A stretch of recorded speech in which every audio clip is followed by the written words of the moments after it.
नरेंद्र मोदी जी को जितनी गालियां देना है वो दे दो, लेकिन नरेंद्र मोदी जी इतना मजबूत आदमी है कि गालियां उधर से उधर निकल जाती है। मोदी जी का नारा है सबका विकास सबका साथ, फिर कैसा होगा मजबूत कांग्रेस का हाल। नरेंद्र मोदी जी करते हैं मन की बात, लेकिन कांग्रेस वाले करते हैं धन की बात।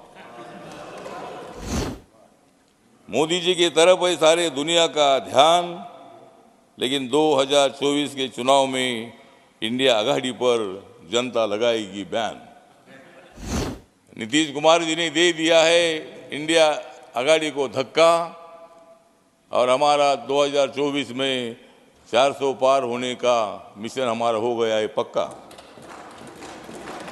2024 में अब की बार मोदी सरकार, अब की बार 400 पार, और कांग्रेस की होने वाली है हार।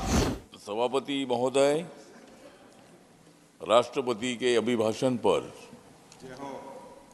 ये चर्चा चल रही है, और राष्ट्रपति जी का अभिभाषण था 10 सालों में नरेंद्र मोदी सरकार ने किया हुआ काम। उसके लिए हमें नहीं चाहिए खाली नाम, हम तो करते हैं जनता के लिए काम। तो आदरणीय राष्ट्रपति जी का अभिभाषण बहुत ही अच्छा था। देश विकास की दिशा से आगे जा रहा है, अलग अलग क्षेत्रों में प्रगति हो रही है। दलित हो, आदिवासी हो, किसान हो, युवा हो, गरीब हो, सभी जाति धर्मों के लोगों को न्याय देने के लिए हमारी सरकार काम कर रही है। सर, आप जानते हैं कि देश का राष्ट्रपति पद बहुत बड़ा होता है। पहला राष्ट्रपति पद आदरणीय रामनाथ कोविंद जी को मिला, दलित समाज के थे। दूसरा राष्ट्रपति पद आदरणीय द्रौपदी मुर्मू जी को मिला, वो आदिवासी समाज की है। छत्तीसगढ़ के मुख्यमंत्री आदिवासी समाज के बने, मध्य प्रदेश के मुख्यमंत्री ओबीसी समाज के बने, मध्य प्रदेश में डिप्टी सीएम दलित समाज के बने, और राजस्थान में ब्राह्मण समाज को भी मौका दिया। हमारी सरकार सभी जाति वर्गों को न्याय देने का काम करती है। आरोप तो लगाए जाते हैं, कांग्रेस वाले तो आरोप लगाते रहते, उनको आरोप लगाने का काम ही है। वही काम वो करते रहे, हम सत्ता में हमारा काम करते रहेंगे। जितना आरोप करना है उतना आरोप करिए, आरोप के लिए हम डरने वाले नहीं है। नरेंद्र मोदी जी को जितनी गालियां देना है वो दे दो, लेकिन नरेंद्र मोदी जी इतना मजबूत आदमी है कि गालियां उधर से उधर निकल जाती है। इसीलिए मतलब गलत काम करने का काम इनका है। मोदी जी का नारा है सबका विकास सबका साथ। सर, मोदी जी का नारा है सबका विकास सबका साथ, फिर कैसा होगा मजबूत कांग्रेस का हाल। नरेंद्र मोदी जी करते हैं मन की बात, नरेंद्र मोदी जी करते हैं मन की बात, लेकिन कांग्रेस वाले करते हैं धन की बात। मोदी जी ने मजबूत किया है संविधान। यहां तो कोई नहीं दिख रहे हैं,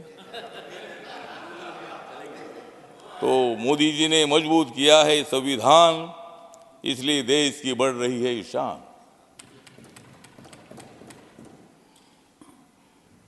मोदी जी की तरफ है सारे दुनिया का ध्यान, मोदी जी की तरफ है सारे दुनिया का ध्यान, लेकिन 2024 के चुनाव में इंडिया आघाड़ी पर जनता लगाएगी बैन। और इसी तरह मतलब हम सब लोग काम कर रहे हैं। ये लोग बोलते हैं कि भाई संविधान बदलेंगे, संविधान कैसा बदल सकता है सर? चेयरमैन सर, संविधान इतना मजबूत है, मोदी साहब और हम सब लोग बाबा साहब अम्बेडकर जी के संविधान को मजबूत कर रहे हैं। जिस कांग्रेस पार्टी ने 2 बार बाबा साहब अम्बेडकर जी को हराया था, मुंबई से और भंडारा से, जिस कांग्रेस पार्टी ने दलितों के संबंध में कभी अच्छा विचार नहीं किया था, इसीलिए दलितों ने धक्का दिया। और अभी जिस तरह हमारे नीतीश कुमार जी ने दे दिया है इंडिया आघाड़ी को धक्का, नीतीश कुमार जी ने दे दिया है इंडिया आघाड़ी को धक्का और हमारा 2024 में 400 पार होने का मिशन हमारा हो गया है पक्का। तो 400 पार करने में हमको दिक्कत नहीं है। अभी जिस तरह वहाँ जम्मू कश्मीर ने 370 कलम हटाया, अभी बीजेपी 370 सीट जीतेगी। मेरी भी सीट 1-2 सीट जीतेगी अगर मुझे मौका दे देते तो इसीलिए मतलब इस तरह हम अच्छा काम कर रहे हैं। अगर अच्छा काम कर रहे तो भी विरोध करते हैं। हमारे मल्लिकार्जुन खड़गे साहब हमारे अच्छे मित्र हैं, हमारे समाज के उनके बारे में हमको आदर है। उनको अपोजिशन लीडर तो बनाया, यहाँ पार्टी का अध्यक्ष भी अभी थोड़ा बनाया, उनको अच्छी बात है। लेकिन जब कर्नाटक का मुख्यमंत्री बनाने का मौका आया था तब नहीं बनाया, तब उनको मुख्यमंत्री बनाया नहीं। लेकिन इसी तरह मतलब हमारे खड़गे साहब बोलते हुए संविधान की धज्जियाँ उड़ा रही है। ये भजिया खाते बैठते हैं और हमको बोलते हैं कि संविधान की धज्जियाँ उड़ा रहे हैं। संविधान की धज्जियाँ कहीं से उड़ सकती है? जिस नरेंद्र मोदी जी ने नए संसद भवन को इतना अच्छा संसद भवन बना है, लोकसभा राज्यसभा इतनी बड़ी भवन गई है। जब मैं राज्यसभा में आता हूँ तो मुझे लगता है मैं लोकसभा में आया हूँ। इतना बड़ा ये मतलब हॉल इतना भवन गया है। और इसी तरह मतलब ये बोलते हुए संविधान बदलेगी।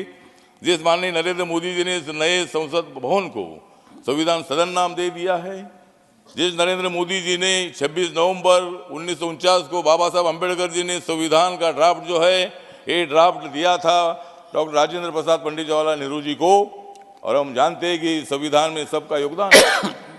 लेकिन कांग्रेस के एक नेता है, कांग्रेस के इंटरनेशनल एक नेता है, उन्होंने ट्वीट किया है और उसमें ये बोलते हैं कि संविधान में बाबा साहब अम्बेडकर जी से ज़्यादा योगदान पंडित जवाहरलाल नेहरू जी का है। हम बोलते हैं उनका भी है, पंडित जवाहरलाल नेहरू जी का भी योगदान उसमें है। लेकिन जब 26 नवंबर 1949 को बाबा साहब अम्बेडकर जी ने ड्राफ्ट जब उनके सामने दे दिया था तो पंडित जवाहरलाल नेहरू जी के मुंह से उद्गार निकले थे, डॉक्टर अम्बेडकर आप भी संविधान के सही आर्किटेक्ट है, आप भी सही शिल्पकार है। जब संविधान का नाम आता है तो बाबा साहब का नाम आता है। या मतलब सुप्रीम कोर्ट में भी बाबा साहब की प्रतिमा लगी है। इसीलिए हमको पंडित नेहरू जी के बारे में आदर है। वो देश के प्रधानमंत्री रहे, उन्होंने कुछ भी नहीं किया ऐसा नहीं, उन्होंने भी थोड़ा थोड़ा काम किया है। कांग्रेस वालों ने भी काम किया है, लेकिन जितना करना चाहिए तो उतना किया नहीं। भ्रष्टाचार देश में बढ़ाने का काम किया, गरीबों को उद्ध्वस्त करने का काम किया। इसलिए नरेंद्र मोदी जैसा एक बहुत स्ट्रांग आदमी उनके खिलाफ खड़ा हुआ और उन्होंने कांग्रेस के भ्रष्टाचार का चकनाचूर करने का काम उन्होंने किया और जनता ने उनको सत्ता पर बिठाया है। और इसीलिए 2024 में अब की बार मोदी सरकार, अब की बार 400 पार और कांग्रेस की होने वाली है हार। तो मतलब इसमें हार उनकी होने वाली है और इसीलिए हम सब लोग मिलकर हम आगे बढ़ रहे हैं। मेरी रिपब्लिकन पार्टी ऑफ इंडिया जो बाबा साहब अम्बेडकर जी की पार्टी है, 3 अक्टूबर 1957 को वही पार्टी स्थापित हुई थी और इस पार्टी का मैं अध्यक्ष हूँ और मेरी पार्टी मोदी साहब के साथ हमेशा रहेगी जब तक मतलब मोदी जी स्ट्रांग है और हम सब मिलकर हम आगे बढ़ रहे हैं। तो इसी तरह मतलब मैसेज फ्रॉम लोकसभा। हाँ, तो इसीलिए मतलब मैं जैसा अभी भाषण पर जो चर्चा चल रही है तो इसमें अभी भाषण पर